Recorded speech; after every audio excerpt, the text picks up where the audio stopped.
नमस्कार दोस्तों, स्वागत है आपका एक नई वीडियो में। मैं हूं लीला सिंह, आपकी कार का व्हील अलाइनमेंट एक्सपर्ट, और आप देख रहे हैं यूट्यूब चैनल अलाइनमेंट गुरु।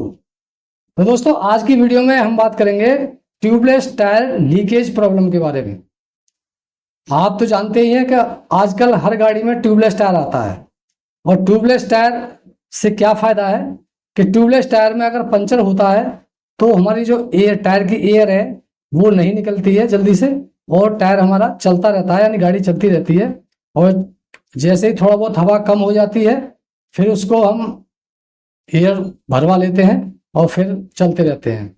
और जैसे ही फ्री होते हैं, फ्री होने पर ट्यूबलेस टायर में पंचर लगवा लेते हैं, और इस तरह से हमारा जो गाड़ी का जो रनिंग है वो नहीं रुकता है। तो अब बात करते हैं कि कभी कभी इसमें एयर लीकेज की प्रॉब्लम आती है, यानी आप जैसे ही 2-4 दिन बाद हवा चेक कराते हैं तो हवा कम हो जाती है, या दिन में अभी गाड़ी चलाई और सुबह अगले दिन गाड़ी निकाली तो पता लगा टायर बैठ गया, हवा निकल गई। तो हवा निकल जाती है, फिर हम उसको पंचर वाले से चेक कराते हैं, लेकिन पंचर नहीं मिलता है कई बार, और हवा का इस तरह से पता नहीं लगता है कि हवा कहाँ से निकल रही है। तो आज उसके बारे में बात करेंगे कि टायर, जो ट्यूबलेस टायर में किस किस वजह से हवा निकल सकती है। तो आइए वीडियो शुरू करते हैं। तो सबसे पहला जो कारण है वो तो देखिए, एक नेचुरल सी बात है कि अगर किसी भी टायर में हम अगर 10-15 दिन तक हवा चेक ना कराएं तो थोड़ा बहुत कम हो जाती है। जैसे आपने 35 PSI हवा भराया और 10-15 दिन बाद उसको दोबारा चेक करा तो 30 तक आ जाती है। ये एक नेचुरल है, क्योंकि हवा पानी जो भी है वो थोड़ा सा कम हो जाता है। इसमें हवा में मॉलिक्यूल्स होते हैं, तो उसके मॉलिक्यूल्स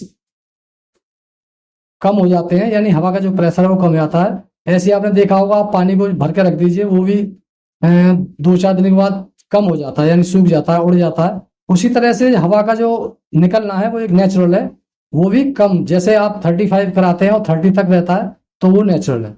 लेकिन आपका 35 कराने के बाद 2-4 दिन बाद चेक कराते हैं, हफ्ते दिन बाद चेक कराते हैं, और 20 तक आ जाता है या 15 तक आ जाता है, तो वो फिर उसमें कोई प्रॉब्लम हो सकती है।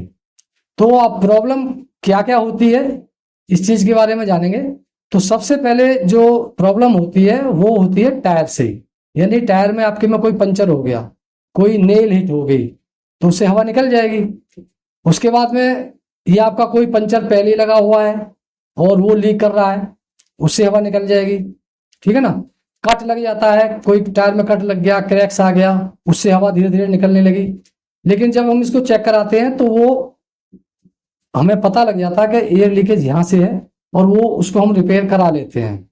लेकिन कई बार कहीं से भी लीकेज का नहीं पता लगता है, तो उसके बाद जो प्रॉब्लम होती है वो होती है हमारे रिम से।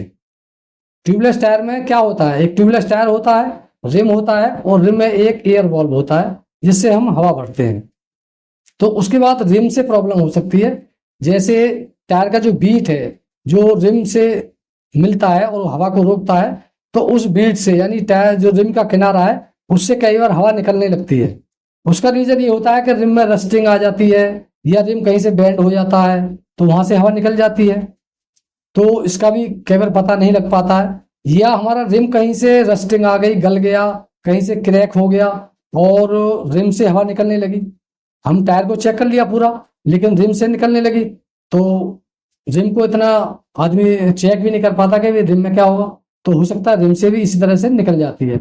और उसके बाद जैसे रिम में जो एयर वाल्व लगाते हैं वहां से भी रस्टिंग आ जाती है, तो उस रस्टिंग से भी जो हमारी एयर है वो निकलने लगती है। तीसरा चीज जो एयर निकलने का रीजन है वो है एयर वॉल्व, यानी एयर वॉल्व एक रबर पार्ट है, रबर श्रिंक हो जाता है, सूख जाता है, क्रैक हो जाता है, तो वहां से एयर निकलने लगती है।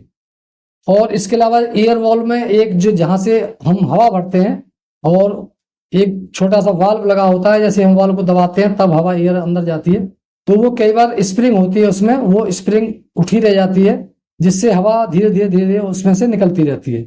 तो वो भी एक रीजन होता है। तो अगर टायर में कोई प्रॉब्लम है तो हम टायर रिपेयर करा लेते हैं, ऐसे ही अगर रिम में भी कोई प्रॉब्लम है, जैसे रिम बैंड हो गया तो रिम हम सीधा करा लेते हैं, या अगर रिम में कोई रस्टिंग है वो साफ करके हम उसको दोबारा रिपेयर करके ग्रीस वगैरह लगा के उसको रिपेयर कर सकते हैं। लेकिन अगर रिम गल गया है और हमें चेंज कराना है तो फिर वो रिम चेंज कराना ही पड़ेगा। उसी तरह से नोजल से कोई प्रॉब्लम है, जो ईयर वाल्व है उसमें कोई प्रॉब्लम है, वो खराब है, तो वो हम चेंज करा सकते हैं। तो इस तरह से कुछ ऐसे कारण होते हैं जो जो जिस तरह से ट्यूबलेस टायर की एयर निकल जाती है, और कई बार हमें काफी चेक कराने पर भी नहीं पता लगता है कि हमारी जो टायर का एयर है वो कहाँ से निकल रहा है। नॉर्मली पंचर से तो पता लग ही जाता है, तो हम वो रिपेयर करा लेते हैं। तो इस तरह की वीडियो में आपको कुछ जानकारी मिली है तो भाई वीडियो को लाइक शेयर करें और चैनल को सब्सक्राइब करना ना भूलें। फिर मिलेंगे एक नेक्स्ट वीडियो में एक नई जानकारी के साथ। तब तक के लिए जय हिंद, जय भारत।